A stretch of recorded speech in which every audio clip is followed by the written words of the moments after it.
Yeah అందరికీ నమస్కారం అండి.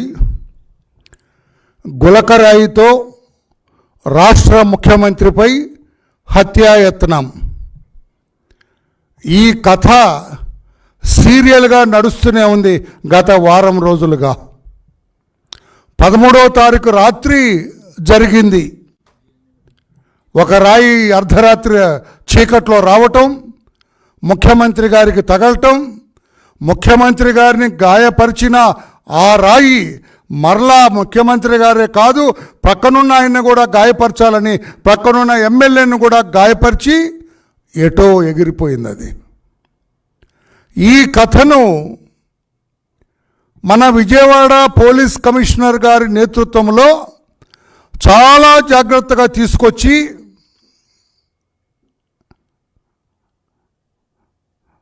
సంచలనాత్మక కేసుగా దీన్ని చిత్రీకరించి దీన్ని ఛేదించాం మేము అని నిన్న విజయవాడ పోలీస్ కమిషనర్ శ్రీ రాణా గారు పత్రికల వాళ్ళకు ఒక నోటు పంపించారు. సంచలనాత్మకమైన కేసును మేము ఛేదించామని.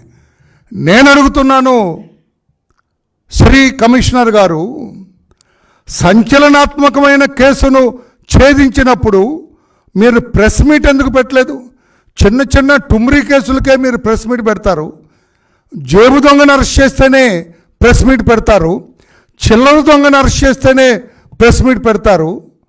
అటువంటి సంచలనాత్మకమైన కేసు, ఒక ముఖ్యమంత్రిని, అందులో ఘనత వహించిన ముఖ్యమంత్రిని, భారతదేశంలోనే అత్యంత ధనవంతుడైన ముఖ్యమంత్రిని, ధనవంతుడంటే నవ్వుతున్నాడు తమ్ముడు, భారతదేశంలోనే అత్యంత ధనవంతుడైన ముఖ్యమంత్రిని ఒక రాయితోటి హత్య చేయటానికి ఒక ఆగంతకుడు ప్రయత్నిస్తే అది నిజమైతే నిజంగానే సంచలనాత్మకం. మరి అటువంటి సంచలనాత్మకమైన కేసును మీరు ఛేదించినప్పుడు మీ శక్తి, యుక్తి, మీ నైపుణ్యత, మీ చాకచక్యం అన్నీ క్రోడీకరించి దాన్ని ఛేదించినప్పుడు ప్రెస్ మీట్ ఎందుకు పెట్టలేదు? ఈ ముద్దాయిని ప్రెస్ వారి ముందు ఎందుకు నిలబెట్టలేదు? అంటే ప్రెస్ వాళ్ళని ఫేస్ చేసే ధైర్యం లేక, దర్యాప్తు అధికారికి ప్రెస్ని ఫేస్ చేసే ధైర్యం లేక దొంగచాటుగా ఒక నోటు పంపించారు. ఆ నోటు పంపించడంలోనే మీ దర్యాప్తు డొల్లతనం బయటపడింది. యువర్ ఇన్వెస్టిగేషన్ ఈజ్ పర్ఫెక్టరీ అంటున్నాను నేను, తప్పులు తడక అని నేను అంటాను. నేను సమాధానం చెప్పగలరా? రాయన్నారు, ఇనపతీగ అన్నారు కొంతమంది, లేదు దండలో ఉన్న వెదురుబద్దన్నారు. ఏదేమైనా కావచ్చు, రాయి అయితే ఆ రాయిని నిన్న ప్రెస్ వాళ్ళకి ఎందుకు చూపించలేదు? అసలు did you seize that stone? ఈరోజు ఎక్కడ అది సిమెంట్ స్లాబ్ అని విన్నాను నేను. అది సీజ్ చేశారా? దీనంతటికి నేను ఇది ఒక కట్టు కథ మాత్రమే. ముఖ్యమంత్రి మీద హత్యాయత్నం అనేది గులకరాయితోటి, లేకపోతే నిన్న మీరు వ్రాసినట్లుగా ఆ సిమెంట్ స్లాబ్ తోటి హత్యాయత్నం చేయటం అనేది ఒక కట్టు కథ, కల్పిత కథ, ఏ స్టేజ్ మేనేజ్డ్ డ్రామా కాదని చెప్పే ధైర్యం ఉందా? ప్రెస్ని చెప్పగలరా? మీరు ప్రెస్ని ఫేస్ చేయగలరా?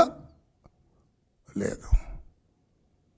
ఏదో రకంగా ముఖ్యమంత్రి గారికి సమాధానం చెప్పాలి. అయ్యా, మీ మీద రాయి వేసుకుని మేము పట్టుకున్నాం, ఒక అమాయకుడిని బలి చేశాం అని చెప్పాలి. అందులో భాగమే కదా ఇది. దానికి ఒక రాజకీయ రంగు పులిపారు. బోండా ఉమా బ్యాచ్ స్కెచ్ అట్ ఇది. నేను అడుగుతున్నా, ఏమండి రాణా గారు, గౌరవ కమిషనర్ గారు, ముఖ్యమంత్రి గారిని చంపటానికి బోండా గారి బ్యాచ్ చీకట్లో కరెంటు పొద్దని తెలుసా వాళ్ళకి? చీకట్లో ఎవడైనా రాయి తీసుకొని ముఖ్యమంత్రి గారిని కొడతాడా? అంత దూరం నుంచి స్కూల్లో నుంచి కొట్టాడట. స్కూల్ చాలా దూరం ఉంది. స్కూల్లో నుంచి గురి చూసి కొట్టాలి దాన్ని. వాడు మరో ఏకలవ్యుడు అవ్వాలి, లేకపోతే కొట్టలేడు. గురి చూసి చంపాలంటే ఏదో సున్నితమైన కణత మీదో దేని మీద కరెక్ట్ కొట్టాలి. చీకట్లో విసిరిన రాయి నేను అడుగుతున్నా, కరెక్ట్గా కణతకే తగులుతుందా? వైటల్ పార్ట్స్కి తగులుతుందా? ఏమి దర్యాప్తు సార్ మీరు చేసింది? ఎందుకు సార్ ఇట్లా అభాసుపాలు చేస్తారు పోలీసు వ్యవస్థని? పైగా సాక్షి వారు ఇప్పుడు ఇన్వెస్టిగేషన్ ఈయన చెప్పలా, ఈయన ఎలా పడు. మీరు ఇంకోటి గమనించట్లా పాత్రికేయ సోదరులారా, మీరేదో నేను చెప్పింది ఊరికి వింటున్నారంతే, నన్ను ప్రశ్నలు కూడా వేయట్లా మీరు. ఇక్కడ ఆయన ఏం చెప్పాడు, ఆయన ఏం చెప్పలా. ప్రెస్ వాళ్ళకి చిన్న అరెస్ట్ చేసామని నోట్ ఇచ్చాడు. అంతా సాక్షి వారే చెబుతున్నారు. సాక్షి వాళ్ళే మేము దర్యాప్తు చేసామన్నట్టుగా చెబుతున్నారు. సాక్షి వాళ్ళు ఏం చెబుతారంటే, పక్కా ప్రణాళికతోనే సీఎం జగన్పై హత్యాయత్నం. అది ఎక్కడ ఆయన ప్రెస్ పెట్టి చెప్పలా, ఆ నోట్లో కూడా ఎంత క్లియర్గా చెప్పలా. అది ముమ్మాటికి హత్యాయత్నమే సజ్జల గారు చెబుతారు. ఎలా చెబుతారు?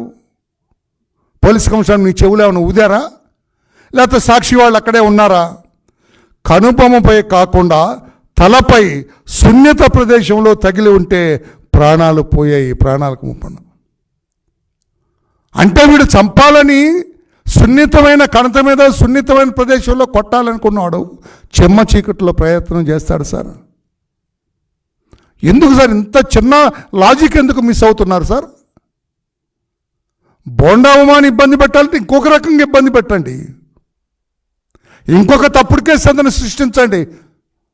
రాస్తారు కదా పరుచూరు బ్రదర్స్ లాగా కథలు రాస్తారు కదా, అలా వ్రాయండి.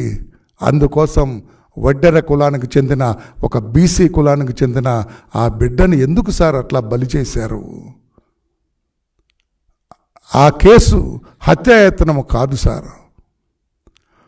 ఆయన్ని హత్య చేయాలంటే ఇది కదా, గొడ్డలు ఉన్నాయి కదా, కత్తులు ఉన్నాయి కదా, తుపాకులు ఉంటాయి కదా, పెద్ద పెద్ద బరిసెలు ఉంటాయి కదా, పెద్ద పెద్ద ఇనపరాట్లు ఉంటాయి కదా, బాణాలు ఉంటాయి కదా, ఇవన్నీ ఉంటాయి కదా. కొట్టాలంటే గులక రాయితోటి, చిన్న రాయితోటి అంతటి గొప్ప ముఖ్యమంత్రిని చంపడానికి ఎవడైనా ప్లాన్ చేస్తాడా?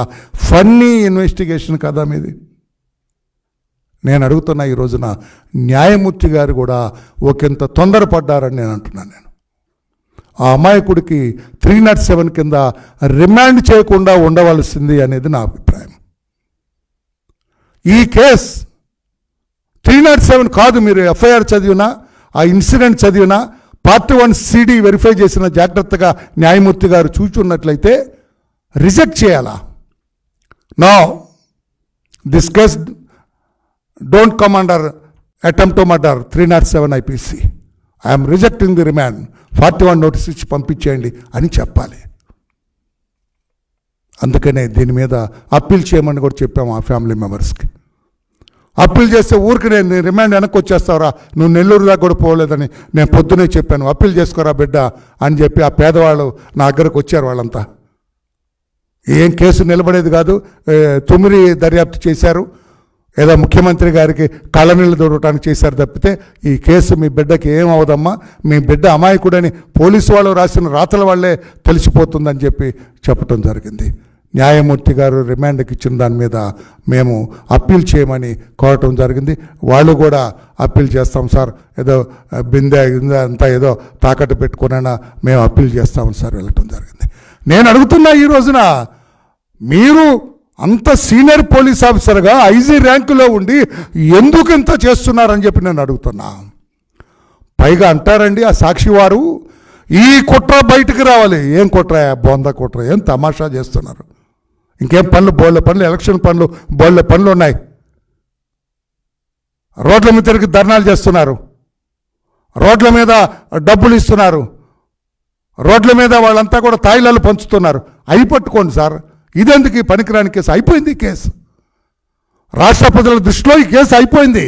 It is a dead case, it is a closed case, it is a referred case. దీని గురించి ఎందుకు సార్ కదా సాక్షి వాళ్ళు పాప ఆయనలా ఇంకా కుట్ర ఉంది, దీన్ని బయటకు తీస్తామని ఆయనలో పోలీస్ ఆఫీసర్ అనలా, సాక్షి వారు అంటారు. ఈ కుట్ర వెనక ఎంత పెద్దవాళ్ళు ఉన్నా వదిలేది లేదు, పట్టుకుంటారు. ఇంకెవరు పెడతారు? చంద్రబాబుని, వరలరామయ్యని, మన్నవ సుబ్బారావు గారిని అందరూ పెడతారా?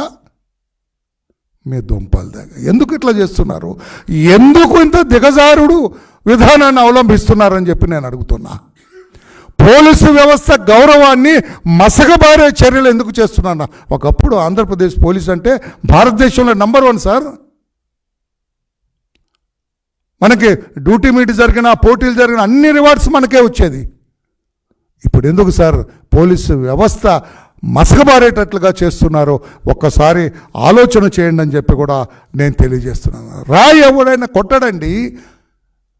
ఆకతాయిగా వేశాడంటే నేను ఒప్పుకునేవాడిని, సరదాగా వేశాడంటే నేను ఒప్పుకునేవాడిని. కానీ ముఖ్యమంత్రిని చంపాలని వేశారంటాం మీ తప్పు. వాడు ఎందుకో సరదాగా వాడి బలం చూపించుకోవడానికి విసిరారంటే దెర్ ఇస్ సమ్ మీనింగ్. సరదాగా 2 పిల్లలు అనుకొని ఎయిరా అంటే వేసాడండి అంటే దెర్ ఇస్ సమ్ మీనింగ్. కానీ ముఖ్యమంత్రిని ఈ రాయితో హత్య చేసి ఆయన అక్కడే భూస్థాపితం చేయాలనుకున్నారంట. ఏమి తమాషా సార్, ఏమి చెబుతారు సార్? న్యాయస్థానాల్లో ఎలా నిలబడుతుంది సార్ ఈ కేసు? నవరా పోలీసు దర్యాప్తు గురించి? తుపాకీతో కాల్చడానికే టెలిస్కోప్ పెట్టి గురి చూసుకొని కొడితేనే టార్గెట్ రీచ్ అవ్వదు. నేను నా బ్యాచ్లో నంబర్ 1 షూటర్. నేను ట్రైనింగ్ అయ్యేటప్పుడు పోలీసులో నేను బెస్ట్ షూటర్. నాకు తెలుసు తుపాకీ కాల్చడంలో మెళకువలు నాకు తెలుసు. తుపాకీ పెట్టిన తర్వాత చూస్తే కణత మీద కొట్టాలా ముఖ్యమంత్రిని. కణత మీద కొట్టాలంటే చెయ్యి వణుకొద్ది, ఇదవుతుంది. చాలా జాగ్రత్తగా చూసి టెలిస్కోపిక్ గన్ ఉంటే తప్ప కరెక్ట్ కొట్టలేం. అది హత్యాయత్నం అంటే there is some meaning, believable. రాయిసిరి ముఖ్యమంత్రిని చంపబోయాడంటే నవ్వుతున్నారు మీరు కూడా, కానీ రాయట్లేదు. మీరు నవ్వులు పాలయ్యారు పోలీసులను, రాయట్లేదు మీరు. ఎట్లా ఇది? అందుకే అడుగుతున్నాను నేను, ఈ కేసుని ఎవరినో సాధించాలి. నేను అదే కన్నా బొండవమని ఇంకో రకంగా సాధించండి. ఏదో తప్పుడు కేసు పెట్టండి, ఏదో పెడతారు కదా మీ స్టైల్లో పెట్టండి. అంతేగాని బోండా ఉమాను సాధించటం కోసం ఈ ఒడ్డెర పిల్లల్ని ఇబ్బంది పెట్టొద్దు. నేను చెబుతున్నాను, రాయితో ఎవడు కూడా ప్రపంచ దేశాల్లో ఎక్కడ కూడా ఒక రాజకీయ నాయకుడిని, ఒక స్టేట్ హెడ్ని చంపాలని రాయితో ఎక్కడా జరగలేదు. There was no assassination in the world. ప్రపంచంలో ఎక్కడా కూడా రాయితో చంపి నాయకుడిని, ఒక ముఖ్యమంత్రి స్థాయి వాడిని రాయితో చంపిన దాఖలాలు ప్రపంచంలో ఎక్కడ లేదు. ఆ అమాయకుడు, చదువు సంజలు లేనివాడు, వాడు చేస్తాడండి ప్లాన్. ఎందుకు ఈ లాజిక్ మర్చిపోతున్నారు పోలీస్ అధికారులారా? రాష్ట్రపతులకు అర్థమైంది ఇది డ్రామా, జగన్ నాటకం అని అర్థమైంది. ఇంకా పోలీసులు అది పట్టుకొని తంటాలు పడుతున్నారు, ఏదో to get the favour of honourable CM. ముఖ్యమంత్రి గారి ఫేవర్ కోసం చాలా చాలా ఇబ్బందులు పడుతున్నారు. ఇది కరెక్ట్ కాదు అని చెప్పి కూడా నేను గౌరవ పోలీసు అధికారులకి తెలియచేస్తూ ఉన్నా. న్యాయమూర్తి గారు కూడా రిమాండ్ చేయకుండా ఉండి ఆ కేసును క్షుణ్ణంగా పరిశీలించినట్లయితే ఇంకా బాగుండేది. ఆ రిమాండ్ చేసినందుకు మేము బాధపడుతూ ఉన్నాము. దాన్ని అప్పీల్ చేయమని కూడా చెప్పడం జరిగిందని చెప్పి కూడా తెలియజేస్తూ, there is no attempt to kill the honourable chief minister. అది హత్యాయత్నమే కాదు, అది సాక్షి సృష్టి. దానికి తోడు ఆద్యం పోసినట్లుగా పోలీస్ కమిషనర్ కట్టుకథలు, అంతే తప్ప జరిగింది కాదు అని చెప్పి కూడా తెలియజేస్తూ, ఇదేదో ఒక భయభ్రాంతులు చేయటం, భయపెట్టడం. కుట్రనుంది. కుట్రలో ఎంత పెద్దవాళ్ళు ఉన్నా కూడా ఏం కుట్రండి? కుట్ర పన్నినవాడు అరే రాయితో కొట్టి చంపరా అంటాడండి. కుట్ర పన్నిన అయితే గొడ్డల్లో వాడతారు. మనకు తెలుసు కదా, ఎవరిబడి నోస్. ఆంధ్రప్రదేశ్లో తెలుసు కదా, కుట్ర పన్నాలంటే గొడ్డలు కావాలి. గొడ్డలు కాకపోతే బరిస కాకపోతే వేట కత్తి కాకపోతే మన నాటు కొడవలే, అది కాకపోతే ఒక బాంబు ఈ పెడతారు. కానీ గులకరాయితో ముఖ్యమంత్రిని చంపాలని దానికి పెద్ద పెద్ద మేధావులందరూ కూడా కుట్రబండి చేస్తూ ఉంటాం. హాస్యాస్పదంగా ఉంది. My dear friend mister Ranaji, commissioner of police, మీ ఇన్వెస్టిగేషన్ హాస్యాస్పదంగా ఉంది. Thank you everybody. Any question on this? You are at liberty to ask me. Then thank you.